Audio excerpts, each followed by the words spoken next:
I wanted to say a few words about the English spelling of the word Hanukkah.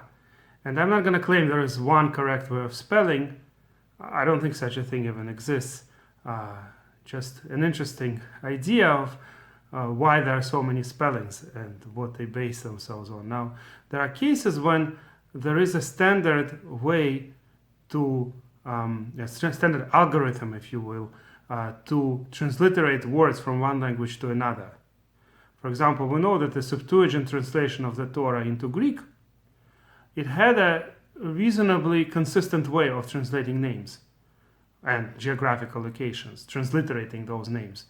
That's why sometimes into a different language, and a lot of times the Torah translations into other languages were based on the Greek translation. A lot of times they were not direct translations from Hebrew. So they retained whatever letters that did not exist in Greek, they retained those. And that's why, for instance, Moshe became Moses. In Greek, there's no sh sound.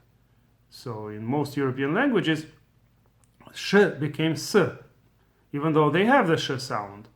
But since they were translating originally from Greek, so the whatever name for Moshe was given in Greek, sh becomes s, and that's how it ended up in other languages. One interesting example is that certain names, the consonant became kind of a vowel. For example, terach in Russian, old Russian translations of the Bible, Terach, the father of Avram, was called Farah. Where did that come from? Well, it's an interesting translate of translate.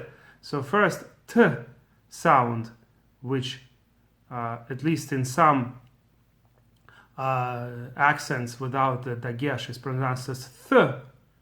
So the letter theta was used in Greek, similar to English th sound, th. And then the letter theta, since Russian doesn't have th sounds, so that became the f sound. F sounds sort of like th. And that's how the first letter of terach became f. It's not just terach. Everybody else also, whoever had the tav sound in the name or in geographical location, a lot of times in Russian it would become f. Galiat, for instance, became Galiaf. Right, the man, the Plishti man with whom David was fighting.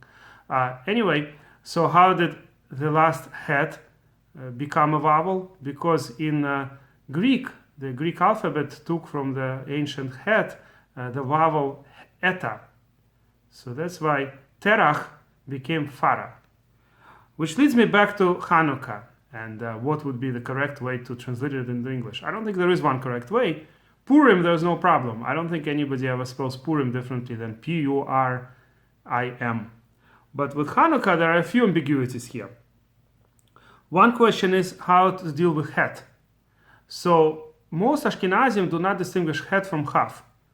Both sound sort of like the English. There's no such letter in English, by the way. There's no such sound in English. But in German, there is a sound of ch, a kind of strong ch sound. And most Jews from Europe, a lot of us ended up first in the Roman Empire, then in Germany, and then in other countries. So we preserved the German Jewish dialect, the Yiddish, and the accent that was based on German accents. So a lot of times the ancient letters over the couple of thousands of years of exile, these letters and sounds became somewhat not correct anymore. Not like all the sounds were lost completely. Obviously, the German Jews did pronounce some of the sounds at least, but somewhat different than our ancestors did. So the het and the chaf became one letter, more or less, at least one sound. Both became like ch. Now, the Jews from Arab lands, about half of the Jews today come from, at least half of the Jews in Israel come from lands where Arabic was the main language. They retained the original het sound. It's a little bit higher in the throat than chaf. Chaf is similar to German ch, but het is not really that kind of sound at all. It's somewhat different. It's closer to hey. It's something in between hey and chaf, I would say. Het. So So Hanukkah, the question is how to translate it into English. In English, there is neither ch, neither chaf, nor het. So what do you do with this? So if you take most of the Jewish books that are written in English and that use Jewish terms, like Art Scroll, for instance, and many others, they use ch to both transliterate chaf and het. Because, like I said, most Ashkenazim do not distinguish those two sounds. So ch becomes the standard. Sephardim do not do that because for them het is different from chaf. While chaf, okay, you could use ch for chaf maybe, because that's what Germans do. They use in the German alphabet, they use ch characters for chaf sound, for ch, for the German ch sound. But in English, ch is really ch. So it's a big question if we should use ch in English because, for instance, my name Chaim, if I spell it as ch, which is what I do, so some people who don't know this name, they read it as Chaim instead of Chaim. So maybe we should just use H, even though H is a very different sound. There is a sound like H in Hebrew too. It's called Hey. So maybe we should use H for everything. For Chaf, for Het, for Hey, for everything, just use H. There are some people who spell the name Chaim with just H. But the majority of Jews in America spell Chaim as CH. And people realize that this is not the usual Ch sound. This is the Ch sound. But Sephardim, while they maybe will use ch for chaf, they will certainly not use ch for het. They'll use maybe h or h with a special dot to somehow distinguish it from hey. By the way, there is one other way to do chaf sound, and that is kh.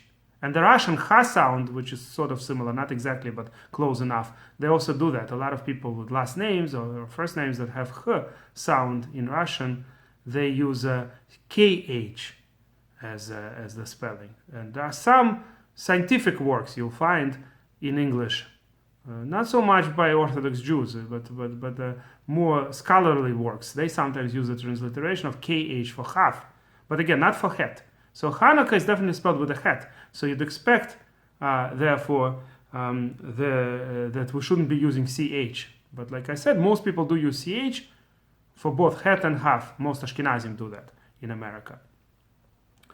So then the question is about the kaf sound. Should it be just k or 2k?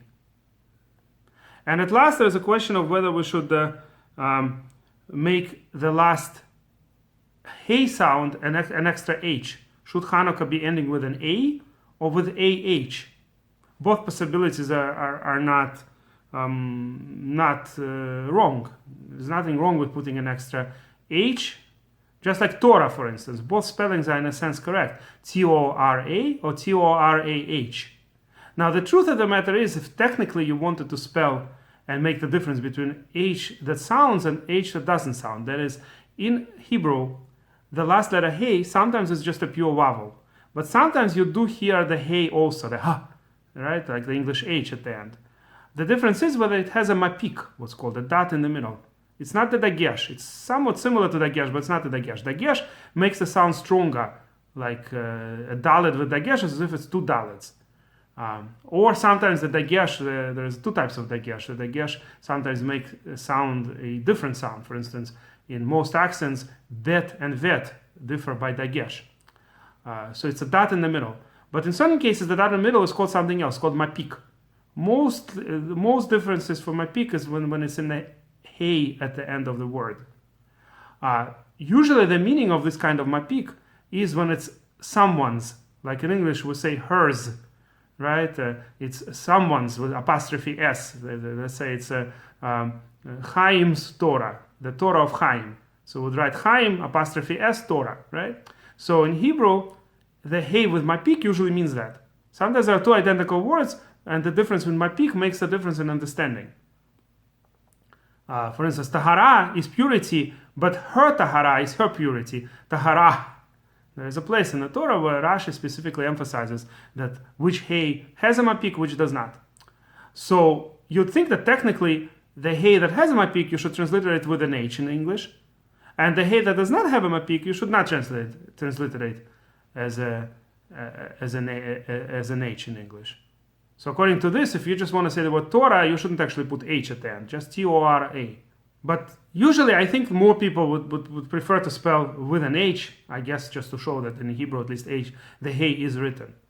So here then a few ambiguities about spelling Hanukkah, and of course each of these ambiguities creates more possibilities because each one is compounded, meaning that you have two choices of what to choose in the beginning of the word. I don't think many people will spell KH in the beginning because it's a het. So it's either CH or just H. And then you have two possibilities of whether you put one K or two Ks, and two possibilities about AH or just A. And if you like this video, please press like.